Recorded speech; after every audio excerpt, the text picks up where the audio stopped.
أعوذ بالله من الشيطان الرجيم بسم الله الرحمن الرحيم يا أيها الذين آمنوا كتب عليكم الصيام كما كتب على الذين من قبلكم لعلكم تتقون۔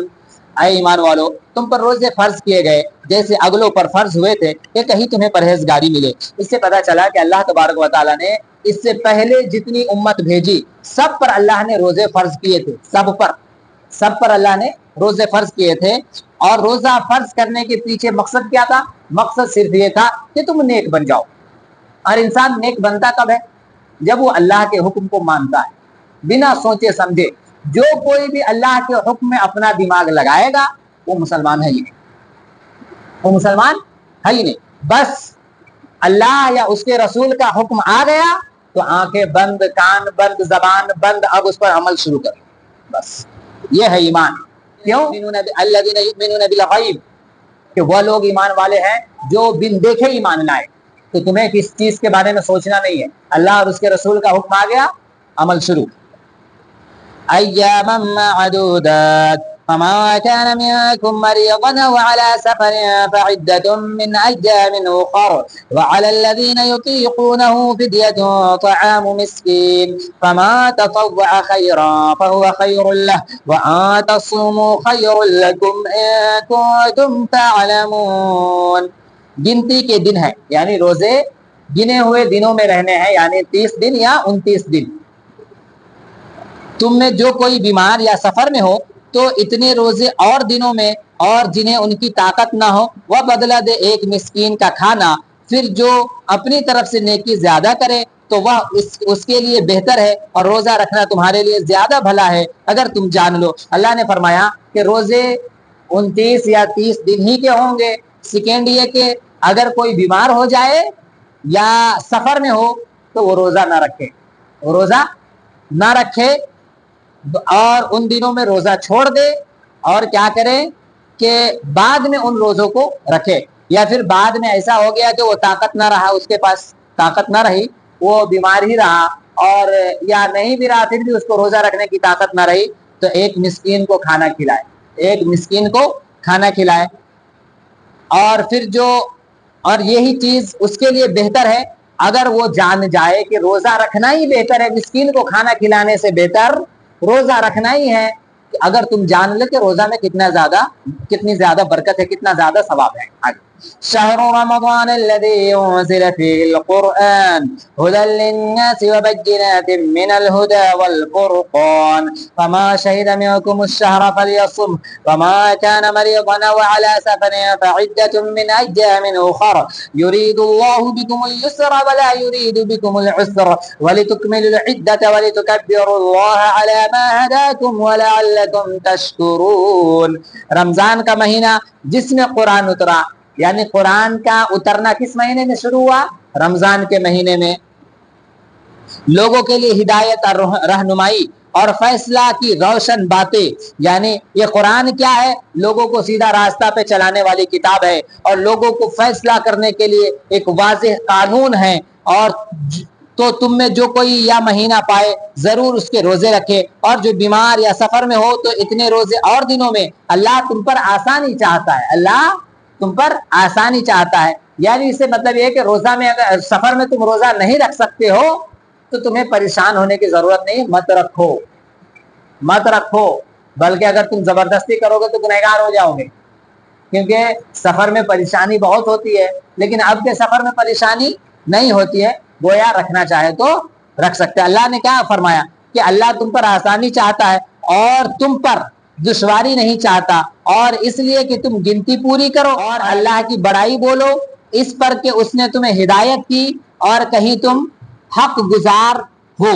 یعنی اللہ نے فرمایا کہ سفر میں روزہ نہیں، اور اللہ تم پر آسانی چاہتا ہے، دشواری نہیں، اور یہ روزے گنے ہوئے دنوں میں روزے رکھنے ہیں۔ دوسری بات یہ ہے کہ اللہ کی عبادت کرو اور اللہ کی تعریف کرو۔ وہ کیوں؟ کیونکہ تم بھٹکے ہوئے تھے اور اللہ نے تجھے سیدھا راستہ دکھایا، سیدھا راستہ یعنی جنت کا راستہ دکھایا، اور تم شکر گزار بندہ بن جاؤ۔ وَإِذَا سَأَلَكَ عِبَادِي عَنِّي فَإِنِّي قَرِيبٌ أُجِيبُ دَعْوَةَ الدَّاعِ إِذَا دَعَانِ فَلْيَسْتَجِيبُوا لِي وَلْيُؤْمِنُوا بِي لَعَلَّهُمْ يَرْشُدُونَ۔ اور اے محبوب، جب تم سے میرے بندے مجھے پوچھے یعنی میرے بارے میں پوچھے تو میں نزدیک ہوں، دعا قبول کرتا ہوں پکارنے والے کی۔ جب مجھے پکارے تو انہیں چاہیے کہ میرا حکم مانے اور مجھ پر ایمان لائے کہ کہیں راہ پائے۔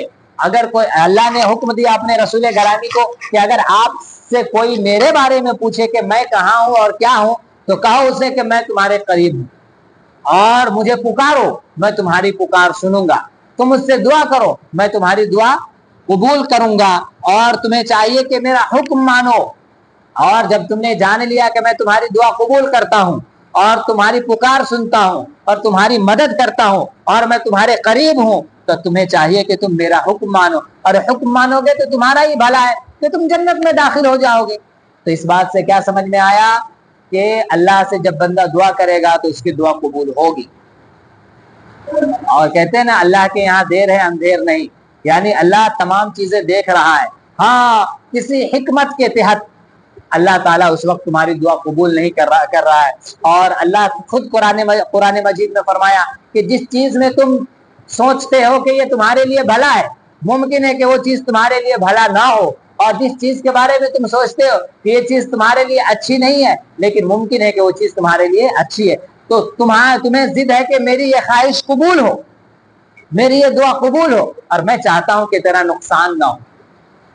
اللہ کیا فرماتا ہے کہ میرا بندہ چاہتا ہے کہ میری دعا، یہ میری ضد مانی جائے اور میری دعا قبول کی جائے، لیکن اللہ کہتا ہے کہ میرا بندہ ہے تو، میں جانتا ہوں کہ تیرے لیے بھلا کیا ہے اور تیرے لیے برا کیا ہے، میں تجھے وہی دوں گا جو تیرے لیے بھلا ہوگا۔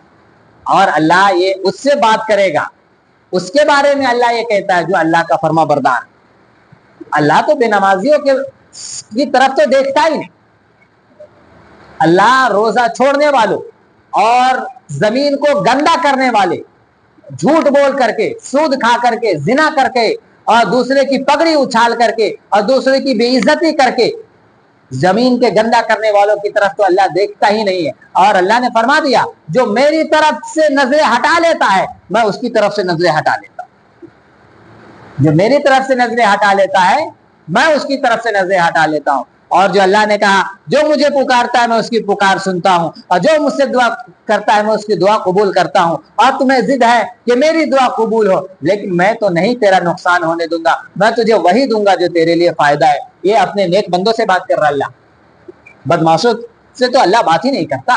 اس لیے نیک بنیے اور دل کو پاک و صاف کریے اور برائی سے بچیے، برائی سے بچیے۔